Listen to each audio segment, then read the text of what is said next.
And for the moms, so I can have the questions. Hey, everybody. I'm going to let you guys jump on for a second. Hey, everybody. This is Brian. He's the hubs. And so Brian is going to be joining us this evening to share some thoughts about his perspective of a husband whose wife is doing doTERRA. Hey, Brandy. Hey, Cynthia. Hey, Jessica. She's the wife that's doing doTERRA. He's doing it. So one of the reasons why I wanted to have Brian join us for one of these trainings is because a lot of questions I see on other groups with leaders have to do with husband involvement and what that looks like, and people really wanting to get their husbands involved. Hey, Sabrina. And it's going to look different for every pair. It doesn't all have to look exactly like the way somebody else is doing it, but Brian has been on this journey with me for 5 years, and he has been an absolutely critical part of this whole process. Hey, Rachel. And I know a lot of women come to me and they say things like, well, my husband just isn't on board. How do I get my husband on board? How do I get my spouse on board? How do I talk to him about doTERRA? He doesn't believe in the oils. He doesn't believe in, et cetera, et cetera, et cetera. Hey, Rachel. So I felt like it would be good for you guys to hear from his perspective kind of what thoughts he's had over the years about doTERRA and about me doing this as a business. And so some of it might surprise you, and some of it you might expect. Hey, Edith. So without further ado. I can say whatever I want. Yes. You can't stop me now because they can see it. So. He's kind of sassy. Okay. So, and he is going to be totally honest. Some of you guys know Brian, but if you don't know Brian, he's an honest guy, and that's why I love him, because he's always been very honest with me, and I always needed someone to be honest with me and not let me get away with stuff. So he does that really well. He tells me what I need to hear. He's a really great sounding board, and yes, he makes me laugh a lot too. So.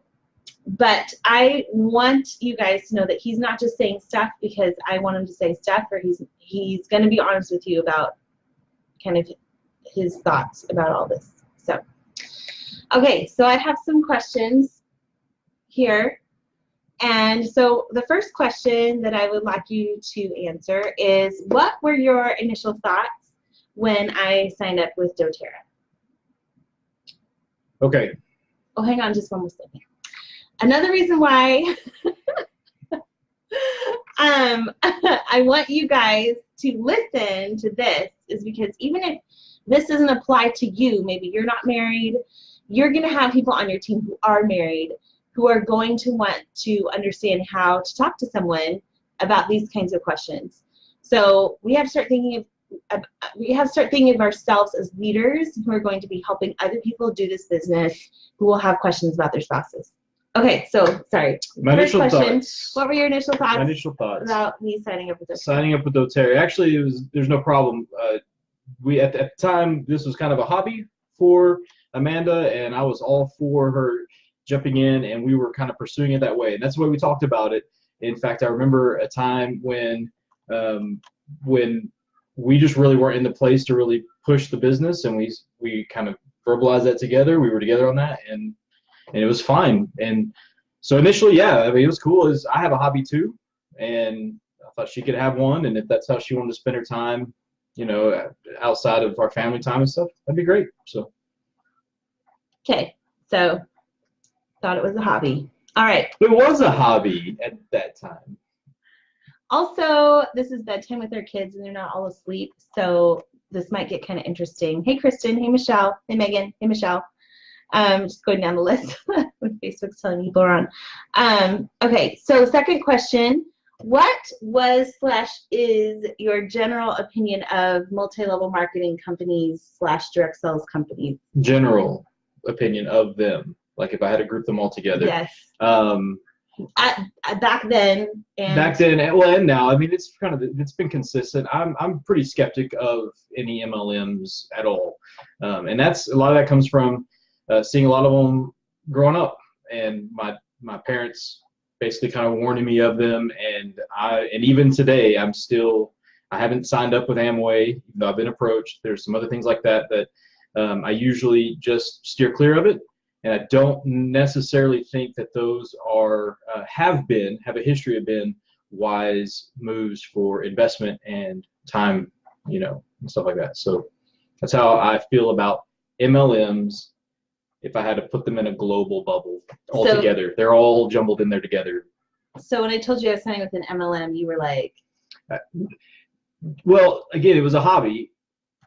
I spend money on hobby, and I figured she loves this stuff, and we were getting stuff out of it. Sure, that wasn't a problem for me at the initial point of signing up with the MLM. Okay. So there's more to that story. Okay. So question number 3.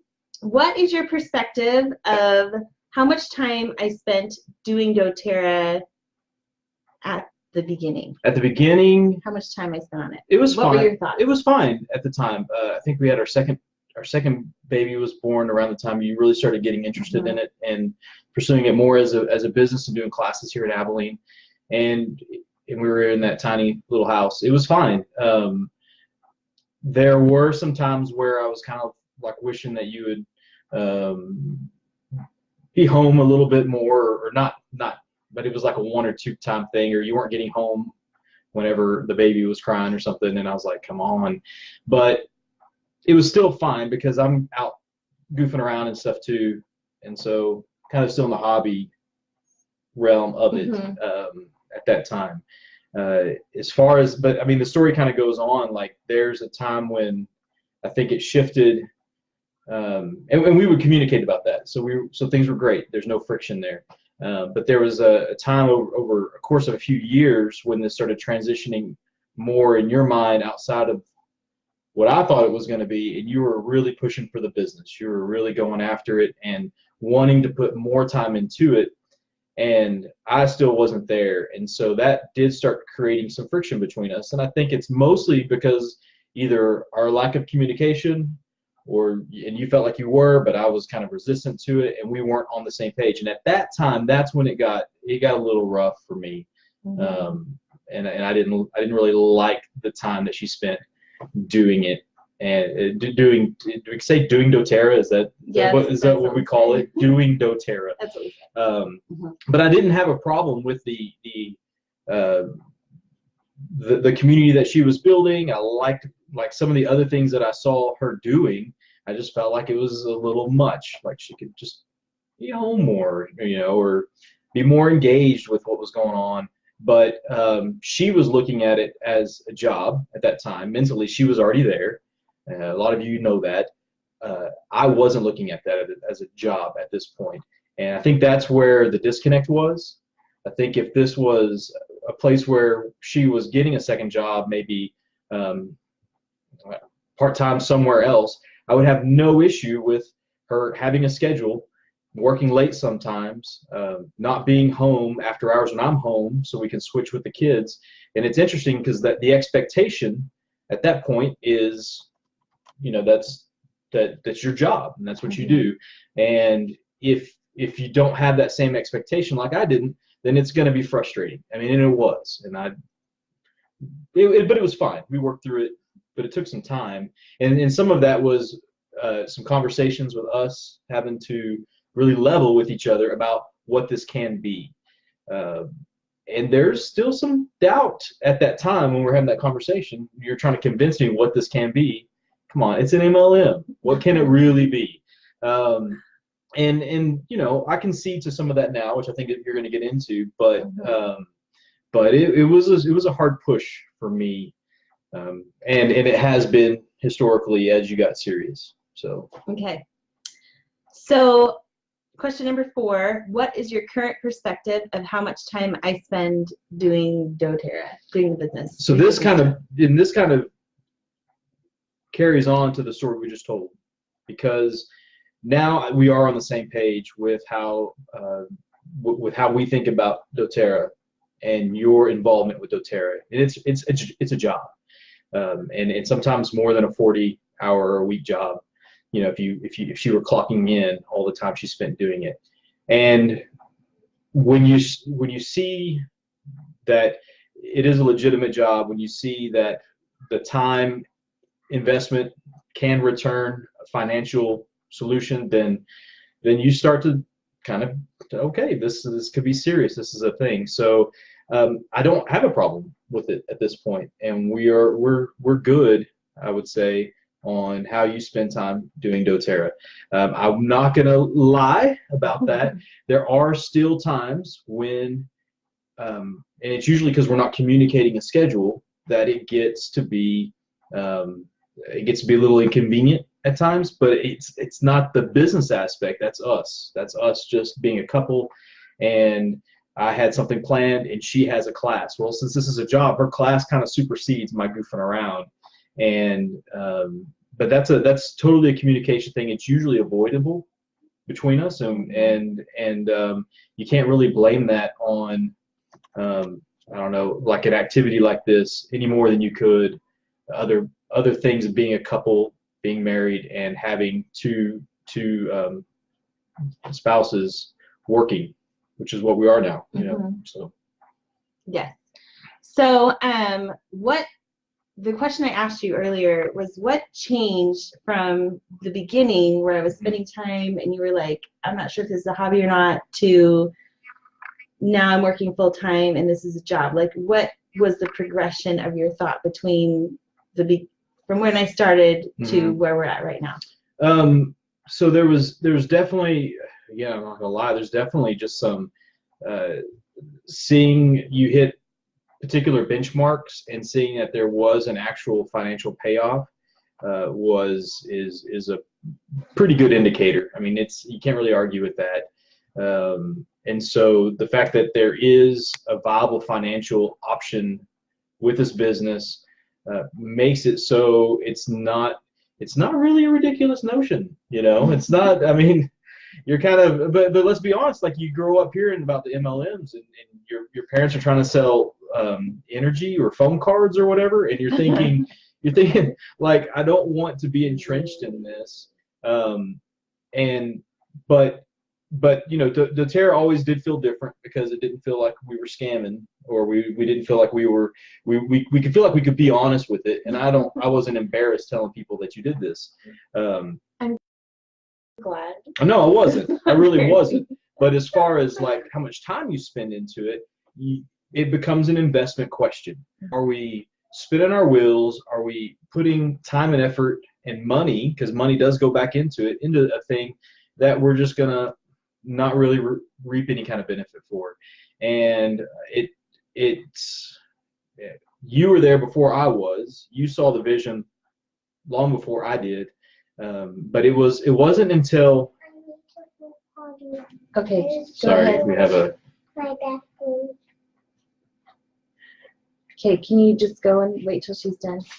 It wasn't until some of that was more tangible in front of me that I saw it as legitimate, and I want to say that's when we started. Sorry, I'm being distracted by a 3-year-old. I want to say that's when, for me, I started thinking about this being more of a job than a hobby. So.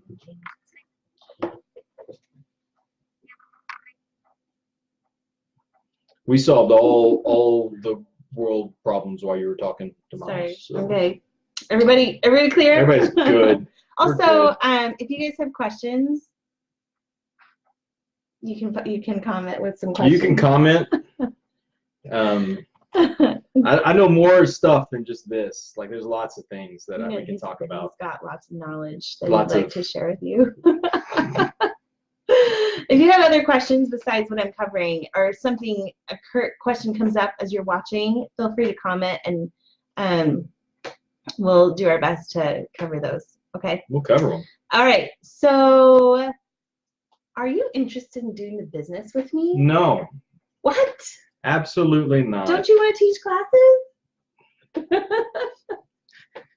Did we rehearse this? Like, no, I have no desire to do doTERRA. Okay, there's now. That being said, I don't want that to sound like I'm not interested in what Amanda does, but this is her business. It's not my business, and I don't know anything about the oils other than lavender. I know lavender's pretty cool. He's great with lavender and brie. Yeah, and I can unscrew the lids and do the thing on the kids, but no, the oil business is not something I'm interested in, and I'm not interested in jumping in with Amanda is in business, doing business with her. So I don't think that's like even an expectation though. No. Like she's never asked me to, and so I haven't had to say no. So Brian and I have been married for 13 years this year. And there was a time in our life where I was teaching and he was going to school. And so we've already been through like the I'm working and he is doing his thing and I'm doing my thing kind of stage. And at that time, I would not ask Brian to come. I wasn't waiting for him to graduate so he could come be a teacher with me or be my assistant in my classroom. Like, and I kind of see this kind of in the same way. This is my job. This is my business. This is an amazing way for us to create an income for our family.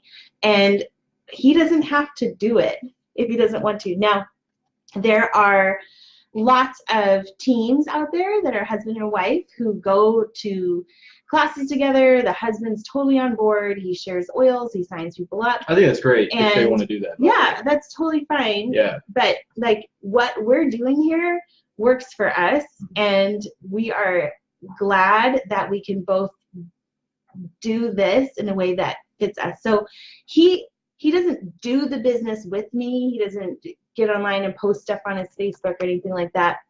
But he is I called him my knight in shining armor the other day when he swooped in and took all the kids back home so I can actually have grown-up conversations. So that's, do you want to go do that? I'll take care of that. Okay. Yeah, because I can answer some of these questions. So he's going to go manage our 3-year-old for a second. Yeah, so he watches the kids so that I can go teach a class, or he will manage the kids when I'm doing a training on, like a live training or an education thing online, or he just gives me so much grace when I am on my phone posting stuff on Instagram or following up with questions or people texting me. He understands that I'm not just on my phone like playing Farmville like I used to do back when I was teaching and I had time to kill. I would get on Farmville and he would make fun of me for that. But he knows now that I'm not just on Farmville. I'm actually connecting with people and helping people and answering questions and making posts. And there are times when he'll say, okay, Amanda, you're spending a lot of time on your phone. When he says that, I'm like, okay, like I throw the phone away. I'm sorry, like I need to get refocused. And I'm so thankful that he does that. And when he says something, I absolutely listen to what his needs are and what he's communicating with me, because there has to be balance.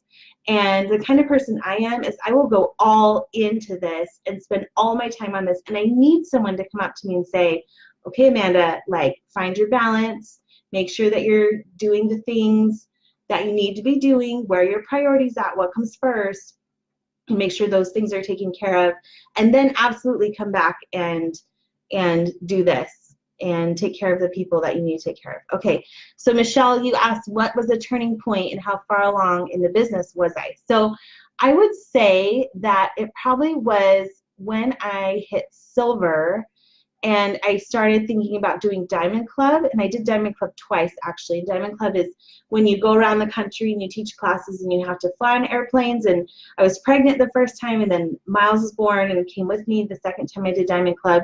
And I think that's kind of when he and I really started needing to have those conversations of, I'm viewing this as a business and I see the potential, and he's like, why are you flying around the country? So he's like, why are you flying around the country? What are you doing here? And I'm like, no, I see where this could go and I see this potential. Or I would call him and I'd say, I'm so frustrated. I went to a class and it didn't go. And he's like, what are you even doing? This is a hobby. Why are you even going 3 hours one way or the other way to do these classes?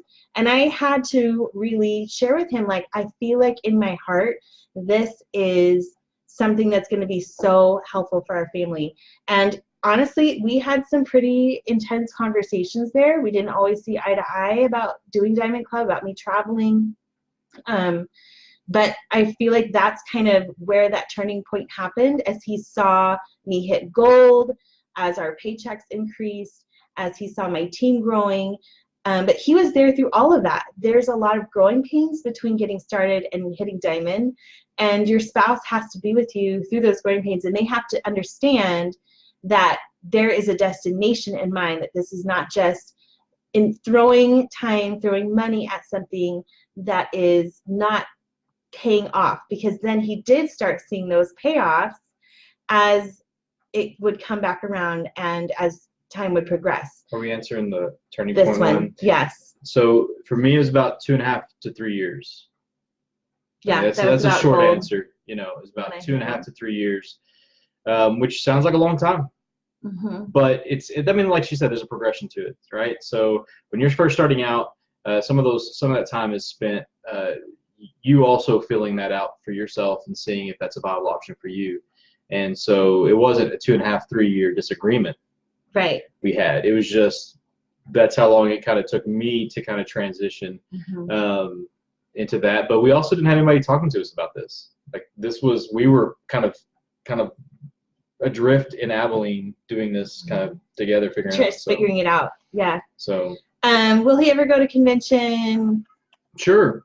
We have childcare. We have childcare. It's not a priority for me to go to convention. I would go for the time off work and for the free drinks. Water. Free water. Yeah. When did he start using oils voluntarily yourself? I was never resistant to using them. If you mean so it was never compulsory for me.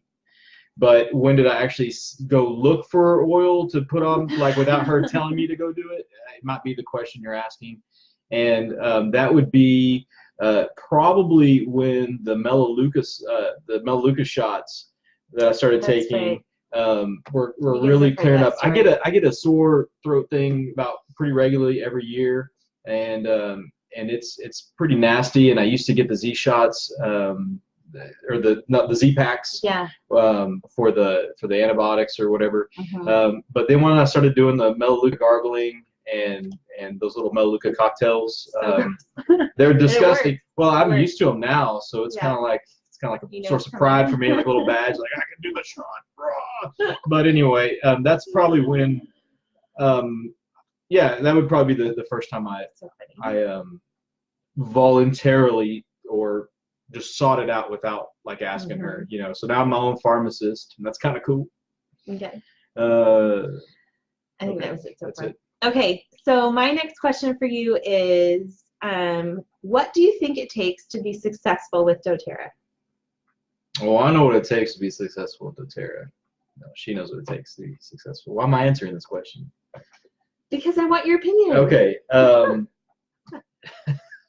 As the husband of someone who is doing doTERRA from a husband's perspective, this is something that you can share with your husbands, because if you say, look, I'm doing these things, and this husband thinks he's seeing his wife be successful in this way. This isn't any different than any other what makes you successful question, though. It's consistency. I have other things that I pursue as well outside of this thing that she's doing. And it's the same question we ask ourselves. You're not going to plug your. I'm not going to plug website. it, but it's the same question we ask ourselves. How are we going to be successful doing this? How are we going to gain traction with or inertia with this thing? And it's usually consistency is the answer. You have to be consistent. If you're not consistent, whatever that means, whether it's monthly, whether that's 2 times a month, whether it's every week, it shouldn't go beyond monthly though. You should do not rarer than that, but right. At least once a month. If you're gonna work out, what's the solution to being successful working out? You got to be consistent. Mm-hmm. So if you're not consistently doing this, then it's probably still a hobby for you. I mean, plain and simple. Even if you want it to be more than a hobby, but you just can't get the bandwidth for it, you can't get the time away from family to do it, then you're just not in a place for this to be really good, for this to be a business for you. And maybe that's the answer. Maybe you really, really want this, but you just don't have the time right now then to be consistent, then you're not going to be successful. Mm-hmm. That would be the first thing I would say. And so part of that is having a supportive spouse, and or even if you don't have kids, having that emotional support, having the somebody who is kind of cheering you on is important. It's important for me, and I don't do doTERRA, but I still need that in my life, and I think everybody does. So I would say that's the most important thing. That tops out. Other than that, you need to be under somebody who is intelligent, that's smart and successful, or find somebody. I'm not talking about her. She can be that person. She can be, but I don't think anybody can learn anything and do anything if you're not willing to submit to learning from someone else. And that may be books, that may be online resources, that may be something like going to convention and learning from other people at these seminars. But I don't think you should do it alone. I think you should have a support group that can help you with these things. And I think that you have to be willing to put yourself and humble yourself and put yourself under somebody. I think she needs to be willing to humble herself, put herself under somebody if she's going to continue to progress, because once you stop doing that, you stop getting better at it, and then the investment stops. And then I say, okay, it's over. We've got everything. We maxed out on this thing. Let's go on to the next thing. Okay. You asked. So, which I totally agree. So basically, waste time is personal development. This is in our I don't language. call it that. We call it personal development. You have to always find a master. doTERRA is a personal development. Find a master, and then you're the plan student wrapped in a master. compensation plan, or a personal development journey wrapped in a compensation plan. You have to be doing personal development. You have to be working on yourself in order to connect with people better. I'm sorry, this is not me. I'm sorry, taking over.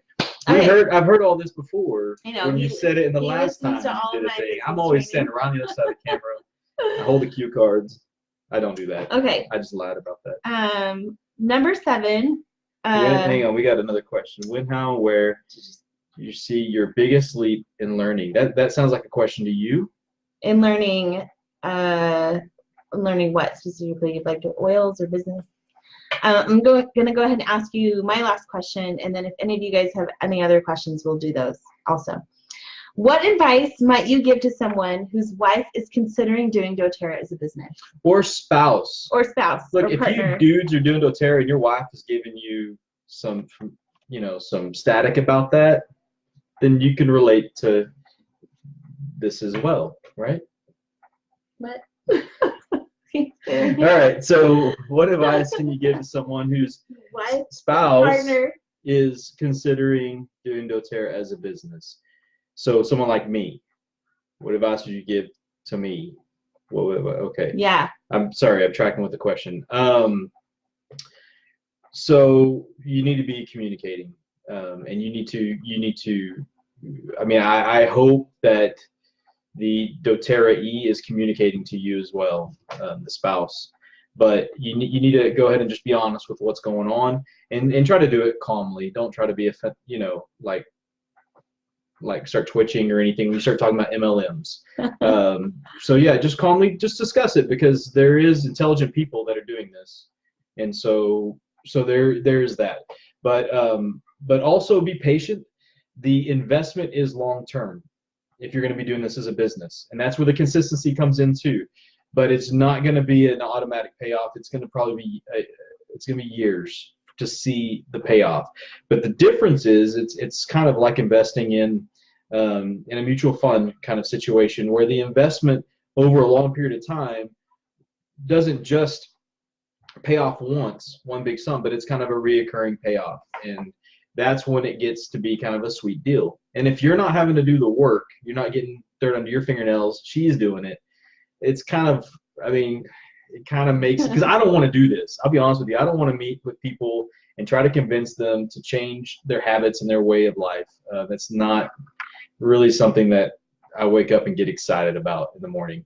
I don't mind hanging out with my kids, though, while she does that. And so if you are going to be patient and communicate, then really the rest of it is just how you guys work out as a team. And I can't counsel you for that. I'm not qualified. But yeah, be patient. It's going to be a long-term investment. Talk about it. We talk regularly, even still. It's not just we talked about it once and it was good. We still have conversations, even conversations where she brings me into the business side of it only where I can understand it. Things like, what do you think about putting 500 towards a such and such thing? And it's not even, it's the doTERRA money that's being made, but she's just asking my business advice that she doesn't even have to take. But I can look at it like that and say, is this person responsible? And we can have this conversation, but we're not really like talking about things to other, it's not out there in the where it's like gossip or anything. It's like we're really just trying to be smart business partners, and she lets me kind of counsel her in that. And so in that way, I'm still supporting the business. It gives me a little bit of ownership. If something like drops or something doesn't work right and we lose that money, we made that decision together, and it's cool. But it's because we're communicating, and it's because you just got to be patient. I mean, I have to be patient, So Megan's question was, when did you see your hobby take off into business? So when I started, I thought it was a nice way to make a little bit of money. I just thought I could get my oils paid for, and I didn't really get the big picture, I guess, about what doTERRA was all about. And then I went to convention, and I'm going to be just like totally transparent with you guys. Somebody else bought my ticket to convention. They paid for my trip. They paid for my flight. So you guys know that I try to pay it forward so many ways. But I wasn't planning on going because I didn't really see the potential, I guess. And yeah, kids one more time. For bedtime problems. So somebody else paid for me to be there. And when I was there at convention, I really was able to see what doTERRA was all about. Not just oils, but their place in the world, I guess. And I realized I can get behind this, not only because, like, this was 6 years ago, and back then there was no FDA breathing down our backs, and they were able to talk about exactly how oils affected tumors, cancer, ligaments, joints. I mean, they had like studies they were presenting about how the oils interact with. It was so incredible. And then they're talking not just about that, but how doTERRA was impacting people all over the world through service, through helping these people have better lives. And I knew this was something I could stand behind. It was a company of integrity, because I did tons of research. And so I think it was there at convention that I realized, you know what, this company is legit. This is something I could do full time, and I can get on board with this and what this company is doing all over the world. And when that happened in my mind, that's when I decided, you know what, and that's what kind of drove me to do Diamond Club twice, is even if people don't show up, even if, and this is something I told you guys, even if someone says no, that doesn't mean what I have is not valuable. That doesn't mean the oils don't work. They're going to work because science has shown that they work. they're going to help because they've helped millions of people. So even if those people aren't ready, what I have is still going to help somebody, and I need to find the people that are ready. So that's kind of what's kept me going and kept me going and kept me going. And so some of you say, I wish I had that here where I live, or I wish I had those kinds of classes where I live. And nobody was doing that here until I started it. So you just have to step out and say, I'm starting this. I'm going to be the first. I'm going to make it happen because there are people who need this right now.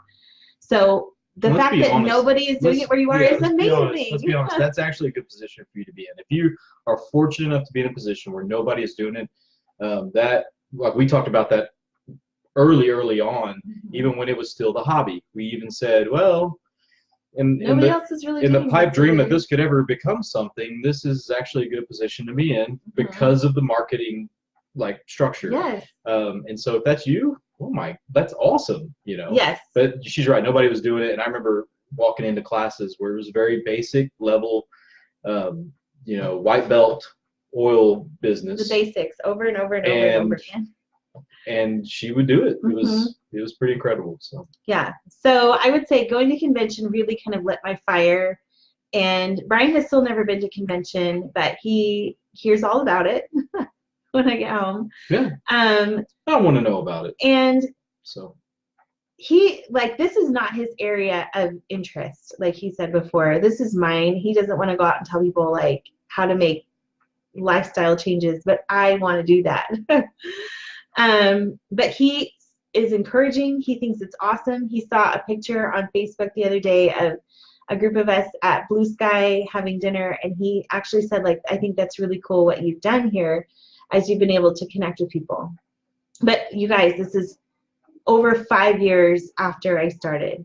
So this is 5 years of sweat, hard work.